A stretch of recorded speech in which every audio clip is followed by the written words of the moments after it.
So, good morning again, and good morning again, Marco Rubio. We really appreciate you being here today. We had a first discussion. We will now continue with, of course, the NATO Foreign Ministers.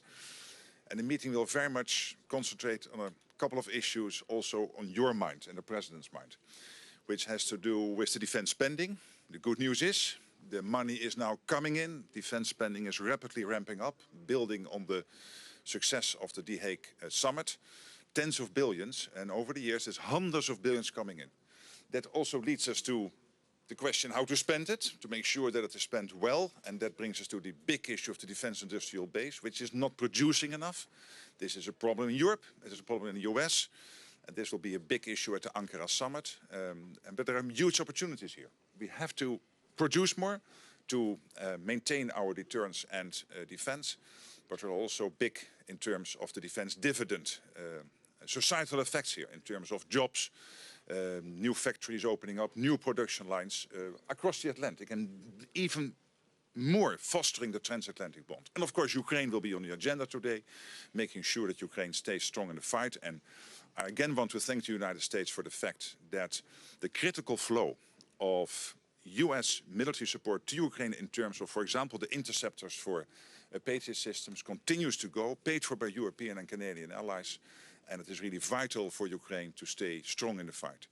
Obviously today we have foreign ministers here, so we will discuss foreign issues. And one of the big issues now, of course, is Iran, the Strait of Hormuz, the issue of freedom of navigation. And I hear from many of my colleagues here that it is not acceptable that the freedom of navigation is basically trampled upon as it is at the moment. And we have to think how we collectively can deal with this. And I think everybody acknowledges that the United States degrading the nuclear capability of Iran, but also the long-range missile capability of Iran is crucial for the Middle East, for Europe, for the whole world. So again, Marco, thank you for being here, for your incredible leadership and being such a staunch supporter of our transatlantic bond.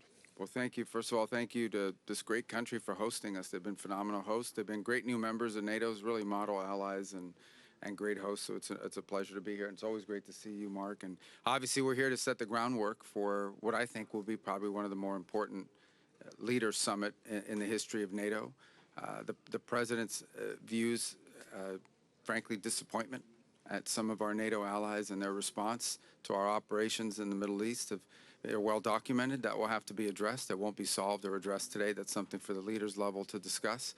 In the meantime, there are other areas where we continue with cooperation. You saw the President's announcement last night with regards to Poland and deployment. That said, obviously the United States continues to have global commitments that it needs to meet in terms of our force deployment, and that constantly requires us to re-examine where we put troops. And this is not a punitive thing. It's just something that's ongoing, and it was pre-existing, all these recent reports and tensions and so forth. So that's a process that will continue, that I think in a very positive and productive way, and collaboration with our allies can reach decisions. But in the end, you know, like any alliance, it has to be good for everyone who's involved. It has to be a clear understanding of what the expectations are.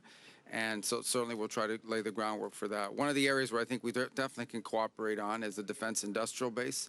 It is clear to the world, to all of us in the alliance and beyond, that we simply are not able to produce munitions today at a rate that are necessary for future needs. That's something that has to be addressed. That's something that we can work together on. That's something we want to work together on. I think it's key not just to production, but to interoperability. And so I imagine that'll be a topic of conversation. On the issue of Iran, the news this morning, I know it's early it's still in the United States, a little later in the region, in the Middle East. But we await word on those conversations that are ongoing. There's been some slight progress. I don't want to exaggerate it, but there's been a little bit of movement, and that's good.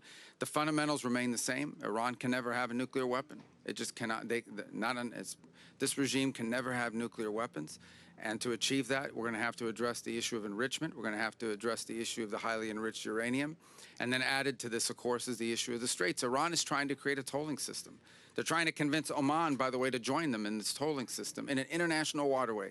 There is not a country in the world that should accept that. I don't know of a country in the world that's in favor of it except Iran, but there's no country in the world that should accept it. Right now at the United Nations, we have a resolution that is sponsored by Bahrain. We've been very involved with it. It has the highest number of co-sponsors of any resolution ever before the Security Council. Unfortunately, a couple of countries on the Security Council are thinking about vetoing it. That would be lamentable. We are doing everything we can, though, to achieve the sort of global consensus that's necessary to prevent this from happening, and we're trying to use the United Nations. Let's see if the United Nations still works. That's a place that we're going to try to get an outcome for. And obviously, I think almost every country represented here today has signed on as a co-sponsor of that resolution, and if they haven't, I'm sure they soon will, because I don't know of anyone in the world that should be in favor of a tolling system in an international waterway. That's just not acceptable. It can't happen. If that were to happen in the Straits of Hormuz, it will happen in 5 other places around the world. Why would countries all over the world say, well, we want to do this too? Not to mention how vital and critical that strait is to every country represented here today, but frankly to countries not represented here today, particularly the Indo-Pacific. So we'll have a good meeting today. I hope it'll be productive. I expect it will be, and it'll set the groundwork for the leaders to meet in about 6 weeks. And we have a lot of work to do between now and then. Absolutely. Okay, thank you. Thank you so much. Thank you. So much. Thank you.